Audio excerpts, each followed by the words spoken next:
O que falta para fechar esse bloquinho? A gente vai fazer os gráficos agora, na próxima aula, talvez.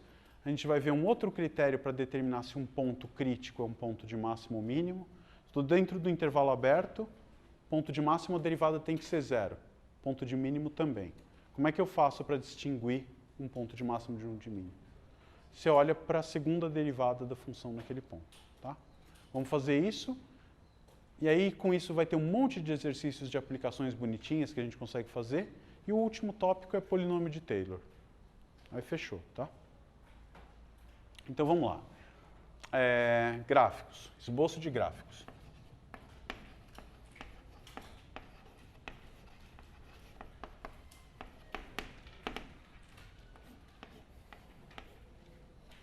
Então, eu vou colocar aqui uma lista que você precisa fazer, uma checklist, entre aspas, que você faz. Se você fizer todos esses passos direitinho, você tem todas as ferramentas para fazer um bom gráfico. Pergunta, é necessário em todos os exercícios fazer todos os itens? Não. Mas no começo é bom você passar um por um para ter certeza e ter a prática de quando você vai precisar olhar alguma coisa, quando não outra, tá? Então, os itens são relativamente simples, né? Primeira coisa que você tem que fazer, explicitar o domínio de f. Tá? Parece uma coisa óbvia, mas é bom você deixar isso escrito porque vai te evitar de esquecer de fazer algumas coisas em certas situações. Segunda coisa, você vai estudar o crescimento da função, tá? O que quer dizer isso? Determinar os intervalos onde ela é crescente, onde ela é decrescente, e, portanto, estudar pontos de máximo e mínimos locais da função. Quem que me conta coisas sobre o crescimento e decrescimento da f se ela for derivável? F', né? Primeira derivada. Então, essencialmente, isso aqui é estudar o sinal da f'. Estudar o sinal da primeira derivada. Qual outra coisa que a gente vai querer fazer também? Estudar a concavidade do gráfico. Então, os intervalos onde ela tem concavidade para cima, concavidade para baixo e, por consequência, determinar os pontos de inflexão. Tá bom?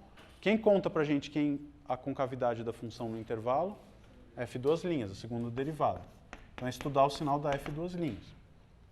Quarta coisa. Limites pertinentes. Tá? Uma frase bem genérica. Pertinentes ou convenientes, né? O que é um limite conveniente? Depende exatamente do item 1. Tá? Depende dos pontos onde a função está definida.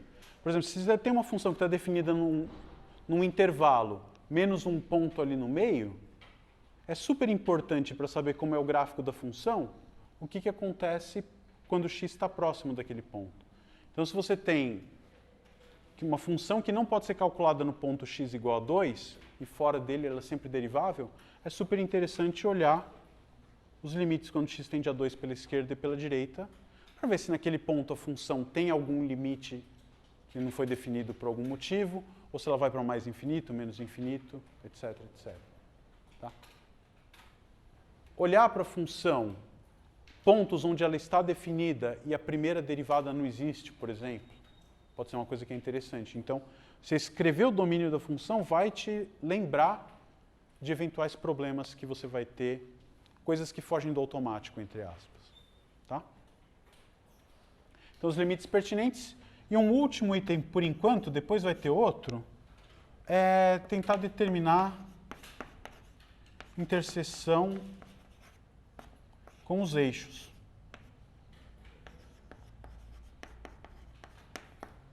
Tá?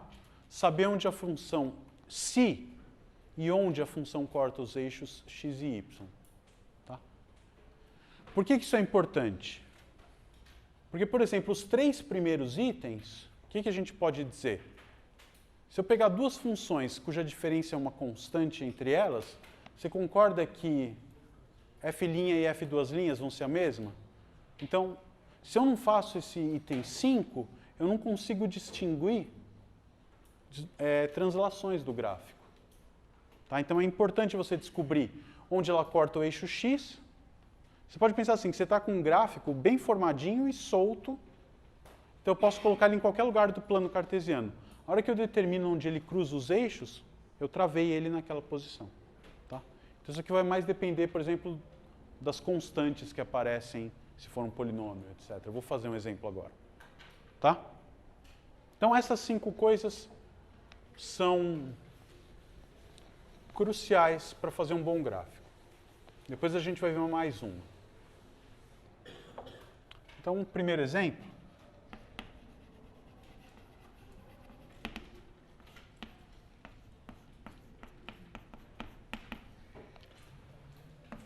X ao cubo menos x quadrado menos x mais 1.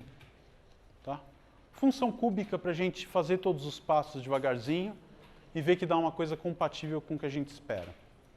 Qual que é o domínio da função, que é o primeiro item? Toda a reta real, né? Então, primeiro item, domínio de f, toda a reta real. Isso me garante o quê? Quais são os limites pertinentes, então? Menos infinito e mais infinito, né? Quero olhar o que acontece com a função quando x tende para mais infinito e menos infinito. Segunda coisa, crescimento e decrescimento. O que eu vou ter que olhar? F'. Quem é F' nesse caso? 3x2 menos 2x menos 1.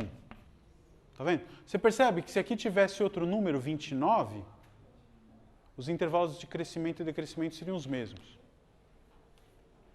Então, por isso que a gente tem que fazer aquele último item. E aí, como é que a gente pode fazer isso? Vamos fazer aqui do lado. Bom, é um polinômio de segundo grau, né? A primeira derivada. Você consegue determinar as raízes. Nesse caso aí são 2. Tá? Um polinômio de segundo grau com cavidade para cima. O discriminante é positivo. Aqui você acha 2 raízes. Tá? Quais são elas?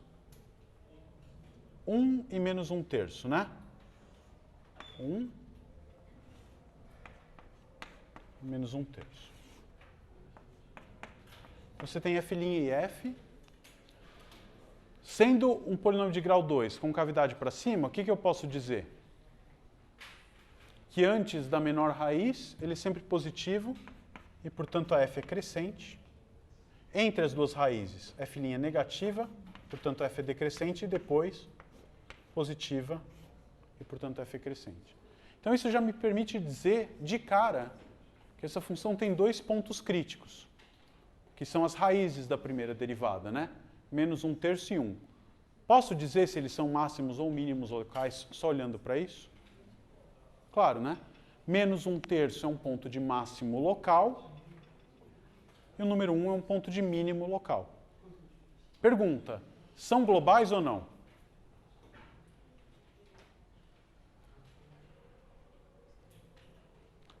Acha que não. Como é que a gente pode eliminar essa incerteza? O item 4 vai contar isso para a gente. Tá? Então vamos fazer primeiro os intervalos de concavidades, e aí a gente já discute o item 4. Para estudar as concavidades, o que eu preciso? F duas linhas de x, quem é isso? 6x menos 2, né? Então é uma função de primeiro grau, coeficiente angular positivo, tem uma única raiz. E o que eu posso dizer? Que antes dessa raiz, isso aqui é negativo e depois é positivo. Tá? Então, a raiz é 1/3 nesse caso, né? Então, eu vou ter f duas linhas antes negativo e, portanto, a f tem concavidade para baixo, depois da raiz, concavidade para cima. O que isso me permite dizer? O ponto 1/3 é um ponto onde a concavidade da função se inverteu. Então, 1/3 é um ponto de inflexão. Calha com o fato da segunda derivada nesse ponto ser zero, por quê? Aquilo que eu observei no final da aula passada. Se você tem uma função de classe C2 como essa aqui, todo ponto de inflexão tem que ter a segunda derivada igual a zero. Tá? Então já temos essas três coisas. Vamos fazer o 4 e o 5 ali. Quais são os limites pertinentes aqui agora? No mais infinito e no menos infinito, né? Vamos dizer assim, entre aspas, são os extremos do intervalo onde a f está definida. Por exemplo, eu posso usar isso para concluir se aqueles pontos críticos, que eram máximos e mínimos locais, são ou não globais, né? Então, os limites pertinentes são quando x tende para mais infinito e quando x tende para menos infinito de f de x. Bom, nessa altura do campeonato, acho que já dá para a gente dizer rapidamente que o limite disso aqui é mais infinito. Quando x tende para mais infinito e no menos infinito é menos. Tá? Então, mais infinito e menos infinito. Tá bom? E aí, isso já me permite concluir que aqueles pontos de máximo locais, máximos e mínimos locais, não são globais, né? Por quê? Essa função ela tem um certo valor aqui no menos 1/3, que eu nem sei se é positivo ou não. Mas o que eu sei? Que como ela tende para infinito, quando x vai para infinito, vai ter algum valor de x que é maior do que o valor dela no ponto menos 1/3. Portanto, esse cara não pode ser um máximo global. E para o mínimo local, a mesma coisa. No ponto 1, a função vale 0. E, obviamente, pelo fato de x tender para menos infinito, quando x vai para menos infinito, em algum ponto ela vai ter que ser menor do que 0. Portanto, não pode ser um mínimo global esse cara aqui. Tá? Claro?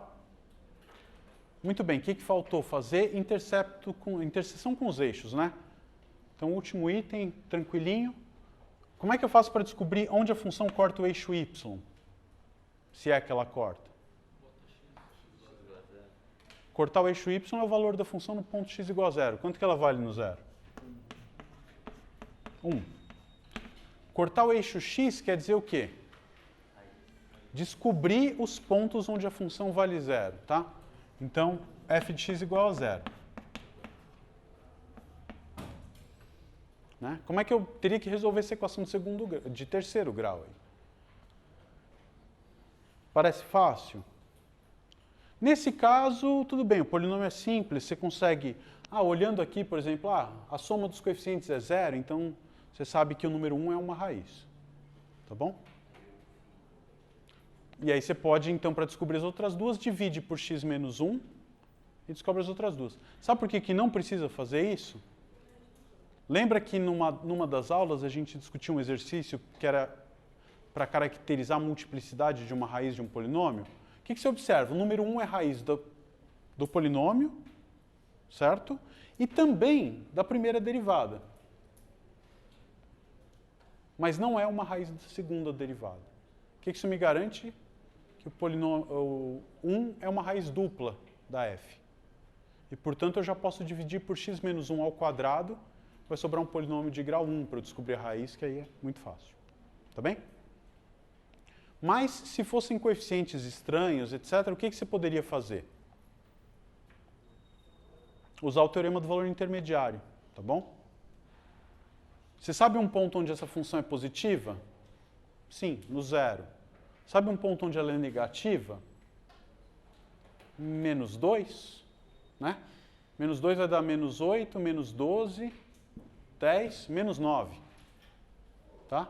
Então, no ponto menos 2, a função vale menos 9 e no ponto 0 ela vale 1. Trocou de sinal pelo teorema do valor intermediário, porque ela é contínua, tem algum cara ali no meio que a função vai valer 0. Então, olhando para a primeira e para a segunda derivada, eu descobri que o 1 era uma raiz dupla. E eu sei que tem alguma outra entre menos 2 e 0. Acabou. Já tenho 3, né? Polinômio de grau 3. Onde ela está exatamente, aí você... eu preciso saber dela direitinho. Você sabe que ela está no intervalo menos 2, 0. Divide no meio e vê em qual desses dois subintervalos ela trocou de sinal nos extremos. E fica no que trocou. E vai iterando isso até ficar com o tamanho que você quiser. E aí, na hora que você tentar fazer isso, se você botar menos 1 ali, você vai ver que é raiz, né? Mas pura sorte, tá bom? Diga. Não dá para fatorar aquilo ali, não? Qual? O x ao cubo? A função original? X² vezes x menos 1. Esse cara aqui você quer fatorar? Para descobrir as raízes? Sim, mas tudo isso que eu falei, eu já estou te dando um jeito usando o cálculo para fatorar. Isso aqui, se você quiser, você pode escrever como x menos 1 ao quadrado vezes x mais 1. Tá? Eu podia já ter escrito a função dessa forma aqui, e aí você já sabe tudo dela, menos os pontos de inflexão e os intervalos de crescimento e decrescimento. Então eu preferi deixar assim, para a gente fazer essa análise e depois descobrir. Vamos tentar fazer o gráfico agora. Poderia ter essa fatoração. Nota que, por que eu não quis falar desse jeito? Porque essa fatoração funciona para essa função. Se eu te der um outro polinômio maluco, você não vai mais saber o que fazer, né? Então, o cara assiste a aula, o aluno assiste a aula. Ah, é só fatorar. E aí pega um que não dá para fatorar tão fácil, ele acha que é impossível fazer, né? Não. Então, vamos ver como é que a gente consegue fazer o gráfico dessa função com as informações que a gente tem, né? Quais são as informações que a gente tem? Crescimento, decrescimento, concavidade, limite, etc. Quais são os pontos importantes que apareceram aí pra gente? O menos 1/3, o 1, que eram os pontos de máximo e mínimo locais. O 1/3 também apareceu como um ponto de inflexão. Tá? E que mais? São esses 3 que apareceram dali e o comportamento com os limites. Ah, no ponto x igual a 0 a função vale 1 também. Então eu sei que o gráfico passa por esse ponto, tem um mínimo local aqui, um ponto de inflexão aqui, desculpa, um máximo local aqui, inflexão e um mínimo local. Tá? E como é que eu começo a desenhar isso? Bom, uma boa coisa para você fazer é tentar calcular os valores da função nesses pontos, né? Aqui é menos 1/3, tá certo? Quanto que vale a função no menos 1/3? Vai dar menos 1 sobre 27, menos 1 sobre 9, mais 1/3 mais 1, né? Menos 1, menos 3, mais 9, mais 27. Dá um número positivo maior do que 1, tá bom? Não sei quanto exatamente, mas algum número aqui. Tá? No x igual a 1, você calcula f de 1 vale 0. E a gente já viu que essa raiz é uma raiz dupla. O que isso quer dizer? Que a função vale 0 aqui e a reta tangente é horizontal. E pelo que a gente fez, é um mínimo local. Então eu sei que vai ter que ser uma coisinha assim aqui. É um ponto de mínimo local que é raiz e uma raiz dupla. Tá bom? Então como é que a gente vai fazer esse gráfico? Quando x tende para menos infinito, ela vem do menos infinito. Então, no começo dos tempos, se você quiser pensar, ela está vindo aqui de baixo, do quarto quadrante. Então ela vem subindo, né? Ela é estritamente crescente até o ponto menos 1/3. E o fato dela vir do menos infinito e passar por um valor positivo, me garante que eu vou ter alguma raiz em algum lugar ali. Que na verdade, se você quiser fazer a conta, a gente sabe que ela está... Aqui está o menos 2, né? Calculando ela no menos 2 e no 0, dá até para a gente saber que no menos 2 ela valia menos 9, né? Vai vir lá de baixo. Tá, tem alguma raiz aí no meio.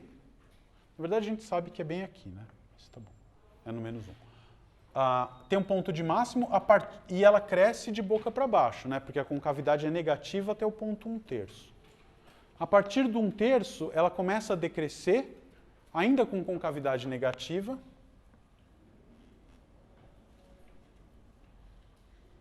Tá certo? Boca para baixo.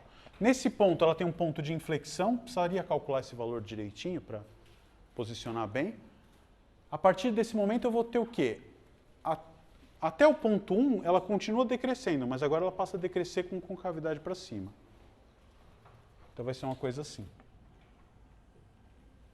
Decresce até o 1, e do 1 para frente, o que acontece? Ela vai crescer com concavidade para cima e vai embora para o infinito.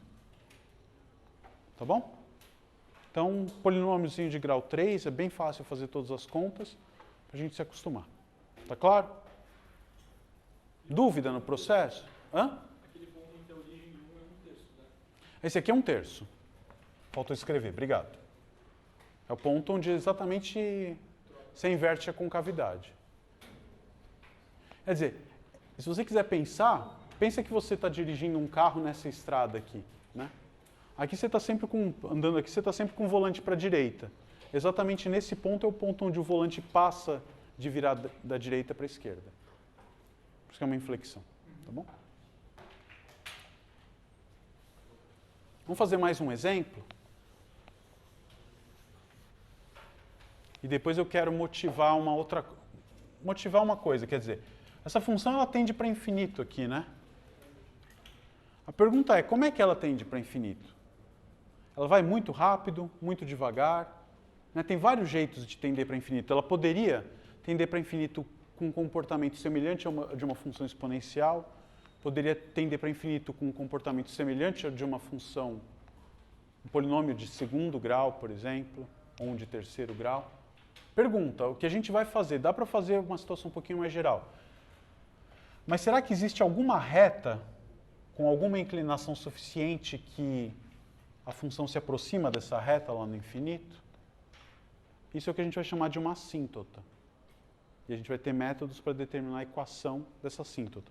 Qual é o coeficiente angular e qual é o coeficiente linear de uma reta que representa o comportamento da função para valores arbitrariamente grandes de x ou arbitrariamente negativos. Tem assíntota, quer dizer que ela está meio que limitada. Se você está pensando, você está falando de assíntota implicar que a função é limitada?